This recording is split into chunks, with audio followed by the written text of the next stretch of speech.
आत्मा के 84 जन्मों के बाहर का चक्र और अंदर का चक्र, इसमें क्या डिफरेंस है?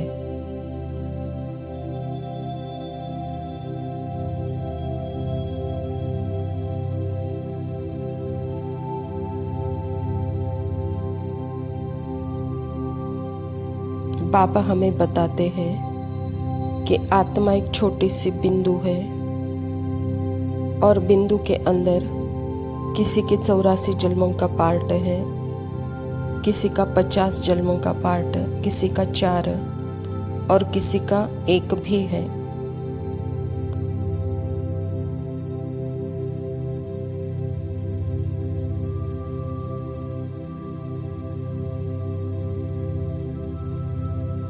हमें पता नहीं, पर जितने भी पार्ट हैं वो सब संस्कारों और संकल्पों के रूप में हर आत्मा के अंदर रिकॉर्डेड है और यह है इनर ड्रामा।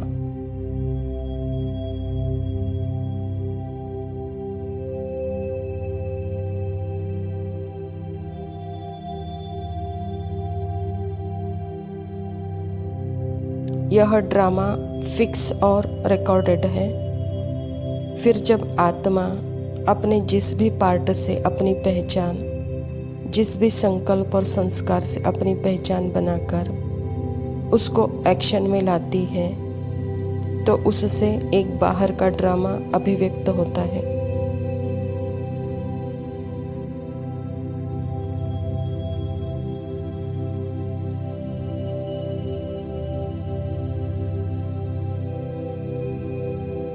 सतयुग और त्रेता में तो फिक्स मन की आत्मा के सत्य स्वरूप में ही होती है, इसीलिए वह इतना मैटर नहीं करता।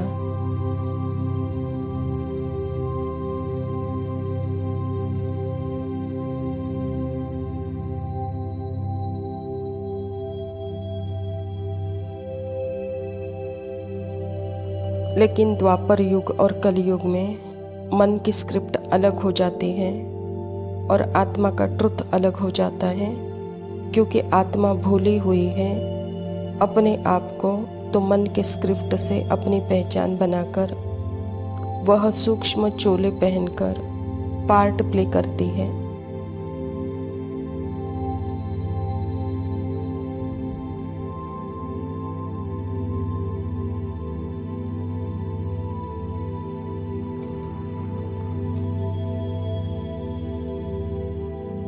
तो फिर जैसा उसका स्वरूप बन जाती है, मान लीजिए भक्ति के संस्कार में मैं आत्मा नीच पापी हूँ और भगवान बहुत ऊंचा है, तो आत्मा उसका स्वरूप बनकर उसको प्ले कर रही है शरीर के द्वारा। तो फिर वो ड्रामा बाहर का अभिव्यक्ति कहलाता है।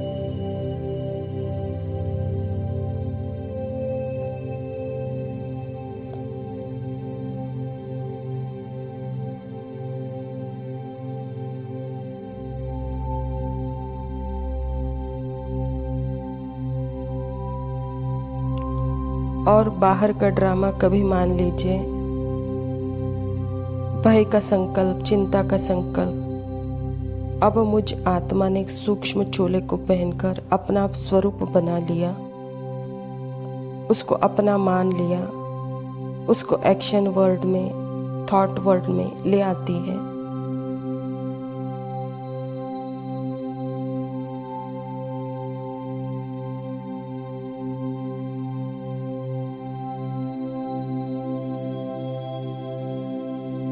तो अब बाबा संगम युग में क्या कहते हैं? बाबा मुझे याद दिलाते हैं वापस, हे आत्मा, तुम एकदम निराकार, निरअहंकार, निर्विकारी हो जाओ।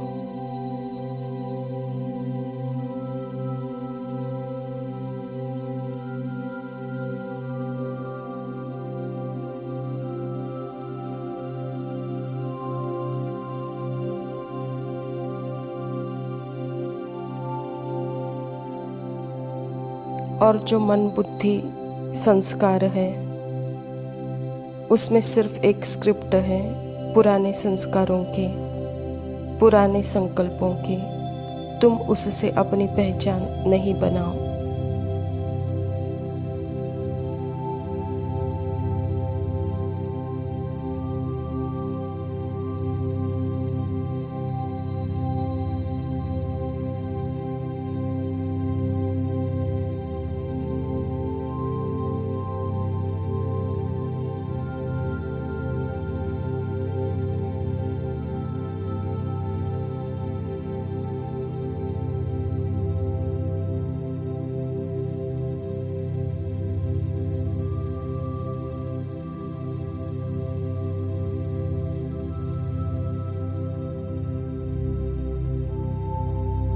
ओम शांति। प्रातः मुरली बाप दादा मधुबन। मीठे बच्चे, यह भारत भूमि निराकार बाप की जन्म भूमि है। यहाँ ही बाप आते हैं तुम्हें राजयोग सिखलाकर राजाई देने, तुम्हारी सेवा करने। स्वयं परमपिता परमात्मा शिव बाबा प्रजापिता ब्रह्मा के तन में आकर हम बच्चों को सर्वश्रेष्ठ राजयोग सिखलाकर राजाई देते हैं। तो परमात्मा कहता है कि मेरी भूमि जन्मभूमि भारत है। इसीलिए गीता में कहा गया है, यदा यदा हि धर्मस्य ग्लानि भवति भारत। जब जब भारत भूमि में धर्म ग्लानि होती है, तब तक मेरा अवतरण भारत भूमि में होता है। प्रश्न, शिव बाबा अपने हर बच्चे से कौन सी प्रतिज्ञा कराते हैं? उत्तर, मीठे बच्चे, प्रतिज्ञा करो कि बाबा हम कोई भी विकर्म नहीं करेंगे। 5 विकारों का दान देते हैं। अंदर में डर रहना चाहिए। अगर हम दान देकर फिर वापस लेंगे तो बहुत पाप बन जाएंगे, जिसकी कड़ी सज़ा खानी पड़ेगी। हरिश्चंद्र की कहानी भी इसी पर बनी हुई है। बाबा हम बच्चों से एक प्रतिज्ञा करवाना चाहते हैं, और वह प्रतिज्ञा है 5 विकारों का दान देना। और 5 विकारों का दान देकर फिर कोई अंदर विकार नहीं आने चाहिए, उससे कर्मा नहीं होना चाहिए। उसका डर अंदर लगा रहे, कहता बाबा, नहीं तो बहुत कड़ी सज़ा खानी पड़ेगी। इसीलिए दे दान छूटे ग्रहण। जब दान देंगे विकारों का तो ग्रहण छूटेगा। धारणा के लिए मुख्य सार है, कर्मातीत अवस्था को प्राप्त करने के लिए इन कर्मेंद्रियों से कोई भी भूल नहीं करनी है। पवित्र रहने के साथ साथ याद में भी मजबूत होना है। अपनी संपूर्ण अवस्था, संपन्न अवस्था ही कर्मातीत अवस्था है। अपने सत्य में टिके रहना, परमात्मा के साथ कंबाइंड होकर, यही कर्मातीत अवस्था है।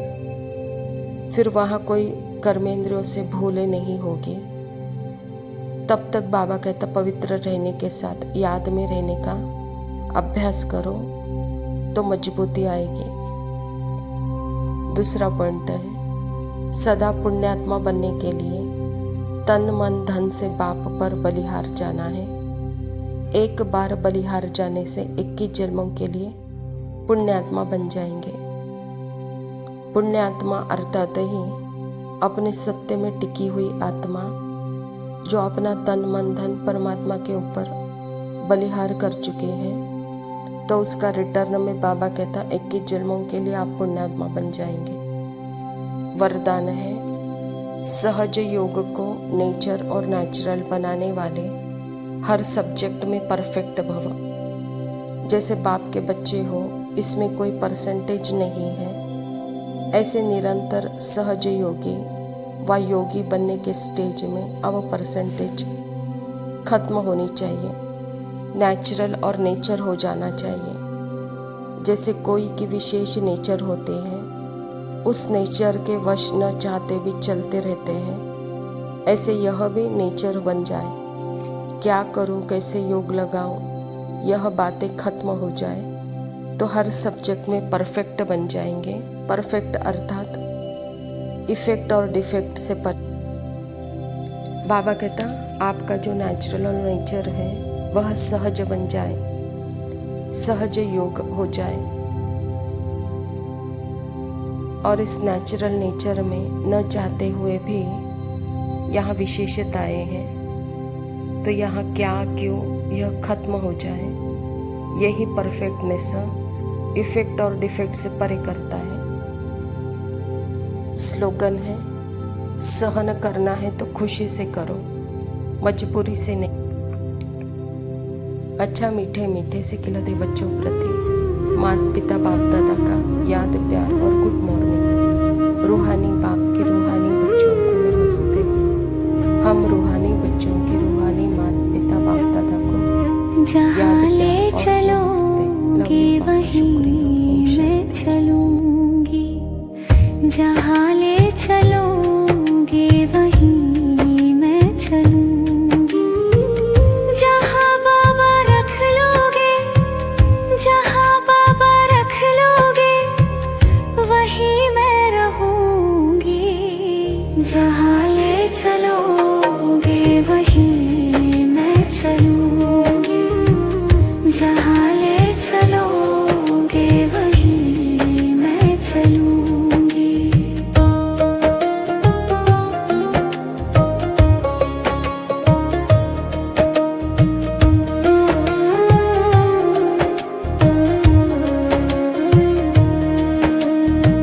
ये जीवन समर्पित शरण में तुम्हारे, तुम ही मेरे सर्वस्व, तुम ही प्राण प्यारे। ये जीवन समर्पित शरण में तुम्हारे, तुम ही मेरे सर्वस्व, तुम ही प्राण प्यारे। तुम्हें छोड़ अपना किसे मैं कहूँगी। जहाँ ले चलोगे वहीं मैं चलूंगी। जहाँ ले चलोगे वहीं मैं चलूंगी।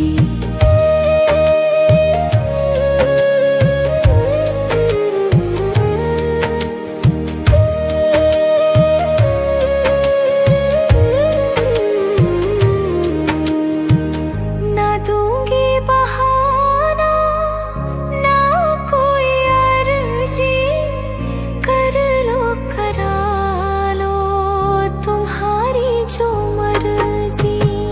ना दूंगी बहाना, ना कोई अर्जी, कर लो करा लो तुम्हारी जो मर्जी। कहना भी होगा तो तुम ही से कहूँगी। जहाँ ले चलोगे वहीं मैं चलूंगी। जहाँ ले चलोगे वहीं मैं चलूंगी।